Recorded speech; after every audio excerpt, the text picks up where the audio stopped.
series where we want to really find out what makes our clients tick. Today I am joined by Leon. Leon has very kindly sent me a bio. So he is the founder, CEO and senior super person of the critically acclaimed Your Business Mobile. Chief Visionary Officer of the Sales Dojo, serial entrepreneur, writer, public speaker, motivator and absolute godsend. Ladies and gentlemen, I'd like to introduce Leon McCowan. How are you, mate? Okay. I'm very good. That's a load of that's a load of shite, that stuff, by the way. Really? Yeah. It's just like most people's typical LinkedIn stuff. Right, so what we're going to do, mate, I want to find out not so much about the business. Yeah, okay? That's boring. Boring shit. More about you. Okay. What makes you tick. Few standard questions, but we'll just let it flow. So the first one I want to ask is, how did you start out in business? How did you, in my own business? Just, yeah, what was it and why did you do it? I started my own business when I was made redundant. So the company I was working for went bust. I started drinking for about 2 weeks. Realised that wasn't going to be the end of my working life because I was only 31 and I needed to do something else. Looked at my CV, which I'd last wrote about 15 years before, which included nice words from my French teacher in school, and realised I needed to do something with what I'd learned and what I'd picked up over the years. So I was speaking to a couple of people about what they did and how they did it and what they did when they were made redundant, and every one of them said, just do it yourself. So I was kind of forced into it, and lots of people in this moment in time will be getting made redundant and getting really bad news and stuff like that, and I can honestly say the best thing that happened in my career life was being made redundant. At the time it was horrendous, but the best thing that ever happened to me was being made redundant because it gave me the kick up the arse that I needed to go and do something. So what was it you were doing? I was in the same industry. Okay. So I was working for a company that was doing mobile phones. Went in one day, they all the directors were in the office, which was unusual because they were never in. They said, we need to speak to you off-site. And they were like, we're going to put the company into liquidation. I was like, oh, right, okay. Where's this come from? In hindsight, I'd seen it. There was loads of times when we were getting phone calls where people weren't getting paid, all that kind of stuff. But they put the company into liquidation, and they all the directors approached me individually, in pairs, and as a threesome, and said, would you like to go again? And then someone said to me, you're the common denominator in this thing. Maybe you should have a go yourself. And that was where it came from. So how long have you been doing mobile phones? Been in mobile for 20 years. Yeah. Pretty much most of your work, right? Started working, my first job was selling cigarettes to school kids. And you'll laugh, but it was very lucrative. Yeah. We sold hundreds of thousands of ciggies to school kids across the Maghull area. Sorry, Sister Mary Teresa, if you're watching this. That business came to an abrupt end when my mum found about £10,000 and 200,000 cigarettes under my bed. She marched me up to school, told the teacher, and went home, and my dad made me try and smoke a full 20 deck of Regal king size, which made me really sick. And sadly, that was the end of that business. Did you actually smoke? No. No. I got to about number 3 and I was sick out my eyes. That was enough. Yeah. So how did you get into mobile phones? So from there I got a job working in the factory where my our fella worked, which wasn't really enjoyable, but it was good money. So we worked like a 5 till 10 shift after school, and I'd be in, finish school or sixth form, whatever it was up to, and then go in there, and I was earning a couple of £100 a week as a 15, 16-year-old kid, which allowed me to buy more cigarettes, which allowed me to expand that business a little bit. And then when that finished, I just started working full-time in the factory. While I was doing my A-levels, I was working Saturdays and Sundays and night shifts and all that kind of stuff in the factory because I was earning loads of dough. Going out, drinking, buying bottles of champagne and not even drinking it because I thought that was a cool thing to do. And then I was working with my dad, and my dad kept on saying to me, you need to get out of this, you need to get out of this, you don't want to be stuck here, you don't want to be stuck here. So my auntie was working for the water board, and she suggested that I go and go and get a job there. So I went there, applied, and spent about 3 or 4 years there. We worked way through different parts of the company, and one of them was switching people's water off when they hadn't paid the bills. So my job was to go out and switch everyone's water off, not homes, just businesses, and then they would phone up and pay a reconnection fee to get connected again on the network, and then I would go and switch them back on. But it was all small businesses that I used to switch off, so I didn't like the job. I really didn't enjoy it. And what I was doing was I was getting my job list on a Monday, going in, speaking to the people who own the businesses, letting them know that I was supposed to come and switch the water off this week, and then they would then get the money together before I came back, and then they would pay me or pay the office direct, and I wouldn't switch the water off. Caused a bit of friction between me and my bosses, because the bosses were looking at me getting £180 reconnection fees times 10 per week, and I was getting none of them. So we mutually agreed that I should leave the business. And I went home, realised I wasn't working for the first time in about 5 years. Saw an advert in the Bootle Times, which I should have kept, which was for, do you want to earn lots of money? That's what it said at the start, and I was like, yeah. It is good marketing. Do you want to earn lots of money? Phone this number. So I just phoned it. They invited me in. Some guy called Neil went in, and he said, welcome for the interview. Brilliant. Go and sit over there. Spoke to some people. I said, what's your name? How many eyes have you got? And what you usually is for. And that was it.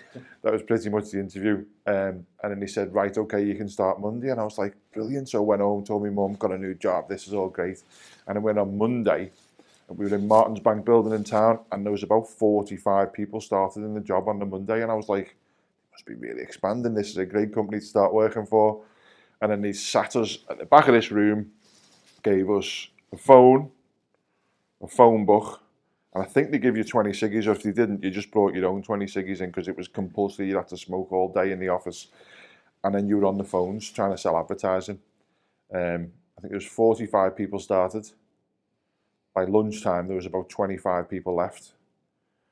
The next day, there was about 15 people came in, and like I didn't have a job, so I was like, my mum and dad were like, you need to go and get a job. So I had to stick it out. So we were selling advertising on these wall planners that no one ever seen. How about that job? Have you? Yeah. The police. Well, it wasn't the police. The police were like our arch enemies, because we were charity, because ours was kind, kids in need and distress. Basically, they put the logo on. Sorry if you listen to this, Steve, who runs that charity. They put the logo on. And then anyone who advertised on the wall planner got a copy of the wall planner, but no one else got a copy of that wall planner. I really enjoyed it. I learnt loads. I wasn't very good at selling actually at the start. I was just organised. So I'd phone them people back on Tuesday. I'd have a little pile of my Tuesday calls and my Wednesday calls, and Tuesday AM, Wednesday PM. And I got, do you ever remember the Thompson's Local new business cards? So there was a massive whiteboard on the wall in Martin's Bank building. It was like about 20 feet tall. You had to get a ladder to get up and write people's names on it. And when you sold, your money you sold went up there, and they'd write on 1,000, 2,000, 5,000. And Paul Lyons, his name was, the fellow who owned the business. And he came in, and if you got £1,000, he'd give you a high five. And if you got £2,000, it was a double high five. And £3,000 was a double high five and one behind the back. But what you'd also got was these Thompson's Local new business cards, and these were all new businesses started before GDPR existed, where you put an advert in Thompson's Local, they would sell your details to everyone who wanted to buy them. So I got a card for a company called Oracle. Worst name ever for a mobile phone company. I don't know where they got the idea. And these two guys who just started. They were working for Genesis, which is now called Dixon's Car Phone Warehouse. And they were working for Genesis about 21, 22 years ago. And they left and started their own business. And I was phoning this guy, and he said, phone me on Thursday, phone me Thursday, phone me Tuesday, phone me Wednesday, phone me Monday. And I chased him for about 8 weeks. And after 8 weeks, and I phoned him, he said, did you see that? It didn't come out my nose then. After 8 weeks, he said, come in tomorrow and I'll buy an advert off you. I was like, listen, mate, I sell advertising over the phone. That's not how it works. He said, if you come in tomorrow, I will buy the biggest advert that you sell. I was like, biggest advert's £5,000. I'm on 50% commission. That's £2,500. So I actually borrowed my mate's car because I didn't own a car. Because I worked in town, I didn't need a car. Borrowed my mate's car, which was an Escort Eclipse, the maroon one. Do you remember them? With the kit on and that. Felt like $1 million driving to Preston in there. Drove to Preston, went in, and he offered me a job. And I was like, what? He said, I'd like you to come and work for me. I was like, mate, I've come here to sell you a £5,000 advert and I'm getting £2,500 off it. Anyway, we were chatting away. He offered me 20 grand, 22 grand, 23 grand. He offered me a car. After a while, we agreed he was going to pay me 30 grand basic plus a company car and give me the £2,500 that I was going to get paid over the next 6 weeks as like a golden handshake thing. So I started working for them. I was the first person he took on in their mobile phone business. After about 6 months, he took some more people on. 6 months later, I was training the salespeople. Then we looked at getting telesales people in. So I was looking after the telesales people and the salespeople. And he spent a few years building that business up before he sold it. That's the long version. Do you want the short version? So, take them back, right? Yeah. Little Leon, not that little Leon, but tell us about your childhood. This is a therapy session. It is, yeah. Just don't cry, like you did So this one time in band camp, so when we were younger, things were not affluent when we were kids. So my dad worked on the tarmac, used to work 18-hour days doing the M6, M62, all that kind of stuff. And my mum had like 2 or 3 jobs so that she could cover the cost of us 3 kids. Got a brother and a sister, one of each, a brother and a sister. So yeah, we never, at the time I didn't realise that we were skint, but we were skint. Like, I remember getting a printer out of the Echo of someone from my computer, and my mum had to manage the computer, just bought a printer. I already had a computer, but I bought a printer. And like I got my granddad to give me a lift to go and get this printer, which I'd seen in the Echo for 28 quid, which I'd saved up me money from my paper round to buy. And then by getting this printer, and it was like covered in dog ears and all that kind of stuff. But yeah, we didn't have a lot when we were younger. Does that answer your question? So where did you go to school? So I went to St Raymond's, which has now been knocked down. Nothing to do with me coming through there, by the way, which was on the housing estate where we were born. And then I went to St Mary's College in Crosby. I was quite clever. I listened. In junior school, I listened. It was only in senior school I stopped listening. So when I was in junior school, my head teacher, which was Mr. McKenna, who we used to all said looked like a monkey, but he was sound, really. He persuaded me, mum and dad, that I should go and sit the exams for St Mary's College. And then I passed and got an assistant place to go to St Mary's College, but I didn't like it. It was all like father's car's Jaguar and all that kind of stuff. And first day I went in, they gave me a letter saying, here's a history trip, it's 375 quid. And I was like, I can't even ask me for 375 quid. And it's the old father's car's Jaguar, and you know, they all had like brand new bags and stuff like that. I just felt the pinch a little bit when we were younger. So my half fellow was picking me up in a tarmac wagon at the time, and they were all getting picked up in Jags and all that kind of stuff. So I didn't enjoy it. I didn't enjoy the money element of it. And in the end, I ended up leaving after a year and going to Maricourt in McCall. Do you think that affected you at all? Go to where you are now? Do you think it affected me? So it's affected my relationship with money and understanding heavily when people are without money and giving them money. To a fault, yeah. But it's because I was that kid who had a pair of Knicks when everyone else had BMKs. Remember BMKs? Everyone had BMKs and I had the Knicks that looked like them. And I had a pair of Adidas Wish They Wears from Shoe Market while everyone else had a pair of Adidas Gazelles. I remember a pair called Panamas. Do you remember them? Yeah, well. Absolutely awful. Yeah. Got them up pounds, actually, I think. I used to hate going to Shoe Market because, like, you'd have to like pick a pair of shoes, and your man would have you trying them on in there, and then you couldn't find the left foot for the right foot, and then your man would put a little mark on them and take them to the till and say, they've got a mark on them, can I get some money off them? And then you're basically buying a pair of second-hand wrecked shoes to go to school and get ripped in. Mike's taking note of all this here, isn't he, thinking, no school uniforms coming up soon. Right, Luckily enough, I was the oldest one, though. I didn't get the hand-me-downs. Our kid got my our clothes. Really? That must have been horrendous for him. Okay, so what gets you out of bed in the morning? My alarm clock. Nice.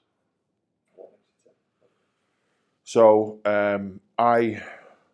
I've recently been walking every day and reading, listening to audio books, and that's made it really easy. Previously, it's been easy to get out of bed because we've got employees in the business, and there's some X amount of mortgages which are reliant on the business working, so it's pretty easy to get up in the morning. I enjoy meeting people, working with people, and helping people. So I was having a chat about this with someone on Saturday night. It's an amazing gift to be able to help someone improve their life, whether that's through earning more money or whatever it is. But I thrive off that kind of stuff. That's the kind of thing I like doing. What keeps you awake? Honestly, nothing keeping me awake. As soon as I'm ready for bed, I'm out cold. Never worry about that. I used to worry about money. And then I did some courses and listened to some stuff and realised that money comes and goes. It's just a thing that happens. But yeah, I used to get proper stressed about if I had a debt or if I owed someone 20 quid or what I was going to do next week. But I've managed to swerve that now.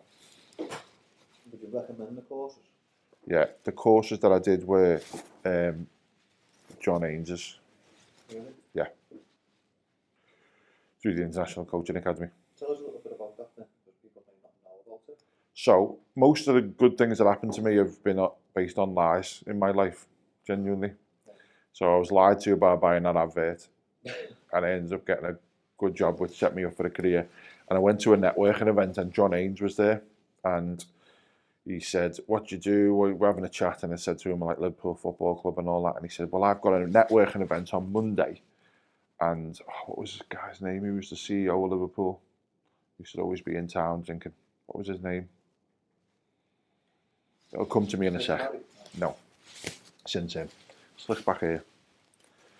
So the opening of an envelope in town and stuff like that. Lived in like proper swanky hotel. The name will come back to me in a bit. Anyway, John said he was going to be at this networking event on the Monday, so I thought I'm going. Want to meet the CEO of Liverpool, see if I can get some free tickets for the game. And I went, and it was John's course. And I need to be careful what I say. There was a few less than clever people in there. But I just sat there and watched John, and he was mesmerising. And how much he cared for and loved helping people was just infectious. And then it helped me. What I was doing then as well as I've always managed people, because I trained in management, and I was managing teams of up to 80 people in companies I was working for in the past, but I never really coached people.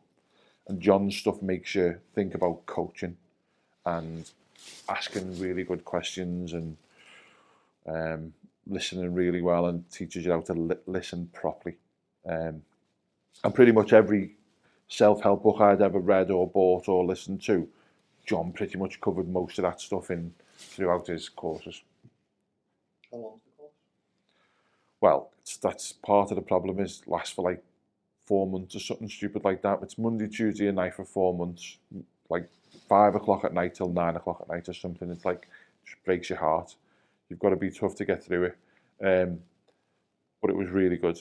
And I did it, and then I was really enjoyed it. So I did it again, and then I did it again. So for the space of about a year, Monday and Tuesday nights, I was just in there meeting people, listening to people, coaching, taking that stuff home, writing it. I've got about 10 notebooks where I wrote it all down, and I was going home and I was practicing it, and I was telling other people about it and talking about it. That's where the Sales Dojo idea came from as well. Really? Yeah, so part of the process in John's thing, and it was about 4 years ago, was you had to go out. He said, right, go away and come back in a bit, and you've got to present what you did in your life, in your career. So you've got to do like a talk about what you do, who you help, and all that kind of stuff. And I write it all down, and I remember delivering it. I don't know if you ever went into John's place on Maryland Street. It's like a south-facing window, so the sun comes in there. Yeah. And then when the blinds move, you get real thick rays of sun in there. And literally, I was delivering this speech about what I used to do, and this ray of light came through the window onto me, and it just went, ah! And I just went, oh my God, that's what I've got to do with my life. So I was just saying, I was talking about the times when I'd work with people. So I must have worked with about 1,500 salespeople, business development managers, account managers, telemarketers, or whatever, in the 20 years that I've been doing mobile phones. And the best times I ever had in all that period was when I was working with someone, and 3 or 4 months in, we'd sit down and they'd go, look, I just want to say thanks. Through the work we've been doing, I've managed to get a few sales in, and I've got enough money together to get myself out of debt. Or they say, do you know what, I've managed to get a bonus 4 times on the bounce, and I'm going to take the kids away for the first foreign holiday. Or I've got enough money together for a deposit for the house. Or I said what you said. He said, yeah, I've just ordered some shoes off ASOS. All of them things were the best times I had in my adult career, and they were also the ones that I enjoyed the most. Like when I've sat with people and talked through it, stuff just happens, and I'm like, sometimes I'm going, wow, where's that come from? That's pretty clever, that. I didn't know I knew that.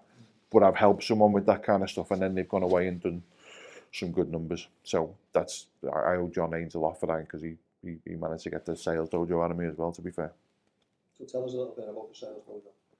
So sales is a proper lonely place.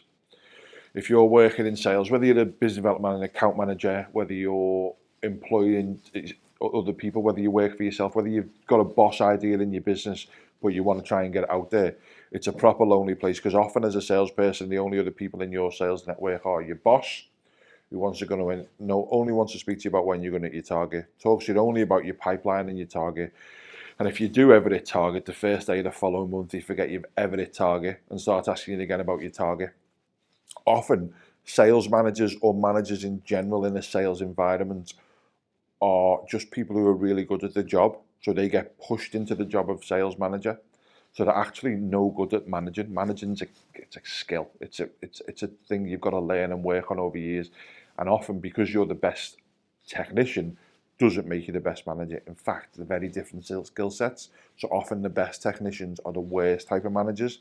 And if you think about it, as a salesperson, you're very selfish. You don't care if anyone else does well. You only want yourself to do well. So as a manager, you then are not very good at helping other people, because generally you just want it working for yourself. And then the other people in your support network are the salespeople who don't care if you never sell again, as long as they hit their own target.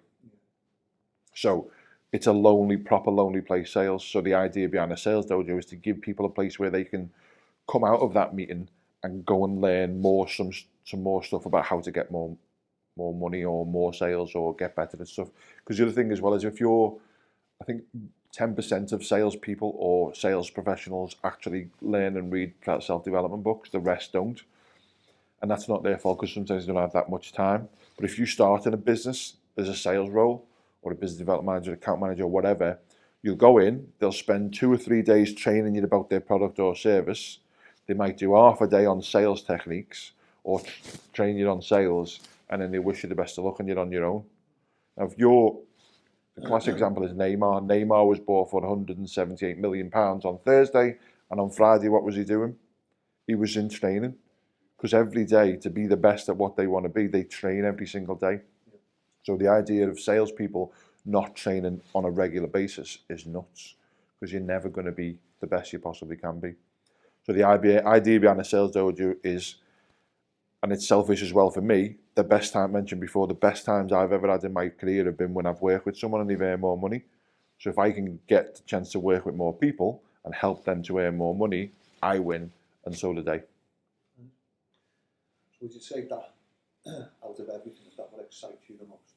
Oh, if I could just be helping salespeople every single day, then I would be very happy. But I've got a business which is 80 years old, and I've got 400 clients, and I also need to pay my bills. So if that excites you the most, what scares What scares me the most? I don't know. I'm not usually for heights, to be honest with you. I'm not really good with heights. If you're talking about actually being scared of, not, I guess, not being able to make your mark. Like I've got loads of stuff that I can do, and I'd hate to be making some plans, like we're doing some stuff with the sales dojo and stuff like that, and then someone to say, by the way, you're going to die in 7 days, so you're not going to get the chance to do them. So I think probably not being able to make the difference would be the thing that scares me. And then obviously the usual ones of losing loved ones but that's just natural, isn't it? That sort of explains a lot, because Leon and I were supposed to go and climb a mountain last week, and he purposely got a blowout, just so he didn't have to climb. Purposely cost myself 300 quid for a new tyre, just so I didn't have to go and climb Snowdon. That's how we roll. So, what issues are you the most passionate about? So, the politics, the environment, society, and why? No interest whatsoever in politics. Think it's a load of crap. Okay. The environment, I guess, maybe, but, you know, the dinosaurs used to live on this planet and they did whatever they did, and that's how it ended up being us. So we can't pretend it's not going to evolve and eventually be something else that lives on this planet after us. So it's just what happens. What was the other ones that you suggested? Society. Well, basically, what is it you're just most passionate about, or is that just helping people? So yeah, society and helping people and giving everyone a chance. So I was from the wrong side of the tracks to go to school. I know, yeah. Right, songwriting as well. I'm really getting into that. But I wasn't the right fit to go to like St Mary's College in Crosby. But it gave me a good chance, and I'm all for everyone getting a chance, because you never know what happens when you work with somebody. Everyone's got some amazing skills or abilities inside them, and you just need to try and help them nurture and learn what they are. Fairness, I would say. Yeah. It bothers me when stuff's not fair. I was talking to Frankie the other day about this.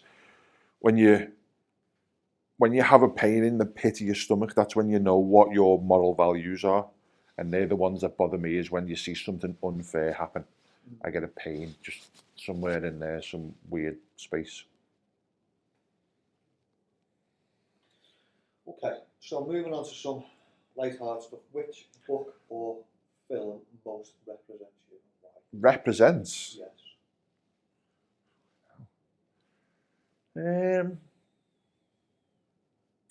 Karate Kid. Why? Because I'm Danny LaRusso. Really? Yeah. As in, wrong kid, wrong place, shouldn't have made it. Best in All Valley champion. So not a used car salesman. Which used car salesman? He's a used car salesman now. Oh, don't talk to me about Cobra Kai. Why? Because that's just not appropriate. You didn't need to go there. Sometimes you don't need to mess with things, and you didn't need to mess with Karate Kid, did he? Didn't need to make Karate Kid 2. Didn't need to make Karate Kid 3. Didn't need to get Will Smith's kid involved in that load of crap he did recently. And Cobra Kai is just abysmal. Have you seen it? I'm sure it does. Just didn't need to do it. Don't need to. Some things just don't need anything else. That's what I'm passionate about. Is Karate Kid. No, to be fair, I've watched Cobra Kai recently and it's all right, but I don't like that Daniel Russo's he's a secondary character in it, and because Johnny's a bad boy, isn't he? Yeah. And I prefer good over evil, me. Karate Kid would be the film, yeah. Yeah. No Buch. Or the Chin Paradox, probably. Really? Yeah. Why would that represent you? Because that's the eternal struggle in man, isn't it? Monkey. I get up in the morning and my human knows that I've got to do all this really good stuff, and then I drive and the chimp takes over, and before you know it, you're eating a load of crap and wolf whistling at young women across the road and having arguments with people about pulling out in the car. Please do honest. What object do you cherish most and why? What object do you cherish most and why? I don't know. I've got some cufflinks, which Frankie bought me when we first started going out about 10 years ago, and they were quite expensive at the time. and I knew she weren't earning that much, and she was trying to get me in bed. So it was. You're saying this just in case Frankie watches it. Well, Frankie knows about the cufflinks and stuff like that, and so and if anyone asked me that, I would say that as well. Yeah. Your season ticket.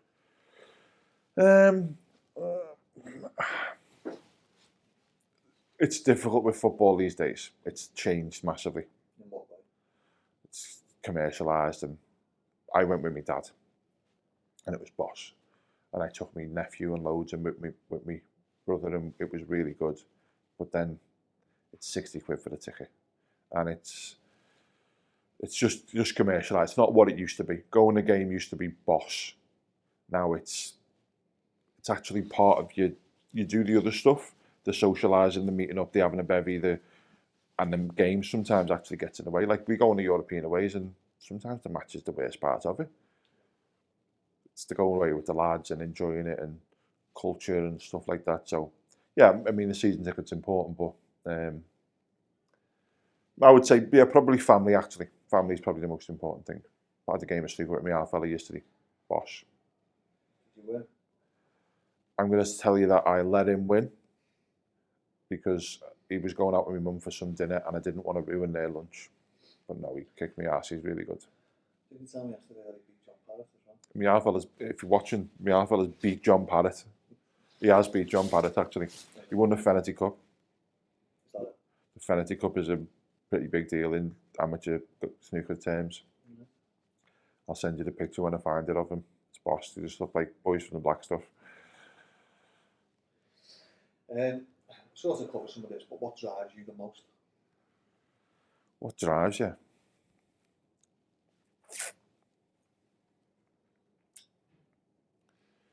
I guess helping other people is really important to me. Seeing things done right and earning money. I've known you for a while and I know how motivated you are, but what demotivates you? Not having clear goals and targets. I realised this again recently when I got some clear goals and targets. Really? Yeah, and I forgot completely. I'm a salesperson at heart, and going back to Paul Lyons filling that big massive whiteboard in Martin's Bank building when I was working for Mackenzie Campbell, selling advertising, getting your name on there and being the top dog, really important. So targets and having them. I've got one of them big massive calendars on the wall in my office at home, and I've got loads of stickers, and when I do my walk in the morning I put a little sticker on there and I put my shoulders back and feel good about having done it. I've just gone in this morning, updated my whiteboard, which is my tick list of phone calls that I was making, and I'm looking forward to filling that in today. So I would suggest having targets and clear targets as well. And what demotivates me when you haven't got them. When there's no plan, when you're just floating around doing nothing.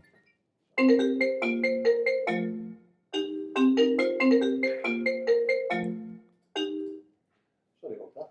It's okay. I think it was on silent. Right, so if you could change one thing about yourself, what would it be? My nose. Really? No, I'm only messing. If you change one thing about yourself, what would it be? I don't know. I guess you'd just say the normal stuff and just be dead hench. I'd like to be like Conan the Barbarian. Yeah. I guess, but it can't be that important because otherwise I would look like Conan the Barbarian. So I don't know. I was having a conversation with someone who was drunk on Saturday night, which isn't always the best time to have conversations which are deep and meaningful. But I don't think I would go back and change anything because it's like such a scary concept. That have you watched the Butterfly Effect film? Oh my God, my head falls off thinking about that. I was watching a program the other day and a guy said, I think I told you about this the other day, the group that makes the soundtrack for F1, BBC, who's that? Fleetwood Mac. So Mike Fleetwood, his granddad was pulled out of the Atlantic by someone on a boat before he'd had Mike Fleetwood's dad. And this guy said, oh yeah, my granddad was responsible for Fleetwood Mac. And I was like, what? But he pulled him out, so if he hadn't pulled him out, Fleetwood Mac would have happened, and all them songs that we know which are Fleetwood Mac. So it's just so scary that I wouldn't change anything. I think everything happens. Yeah, we are who we are because of what we've been through, and someday we will look back and go, "Sound, all that stuff got me there." Like even the bad times. I was having a conversation with someone yesterday, and they were like, I've had all this stuff. I said, yeah, but that bad stuff that happened meant that you got with that guy and had a baby, and would you want to get it to your kid? No, sound. Okay, so we are going to finish on something now called PSA, which is promote, share, and ask. So, I'd like to promote something. Walking. Okay. Walking for the last, I think I'm on day 45 or 46 now. Walking every day for the last 45 days has changed my mind. Walking outside. Walking outside. Just give you that bit of clarity, has it? Like, it's helped me think, it's helped me read or listen to loads of books, it's helped me... I loved history in school, proper loved history in school, and I used to think it was just because the teacher let us watch Blazing Saddles and all them really cool films, but it wasn't. I proper loved factual history stuff, and I've been listening to loads of history podcasts. I'm proper loving it. Proper loving it. But I've done loads of work-related stuff. I've done loads of self-development. I've written 4 talks for me to deliver in the last 4 weeks from listening to stuff or watching stuff. So if I was going to promote something, it would be getting up in the morning and going for a walk. Okay. Share something.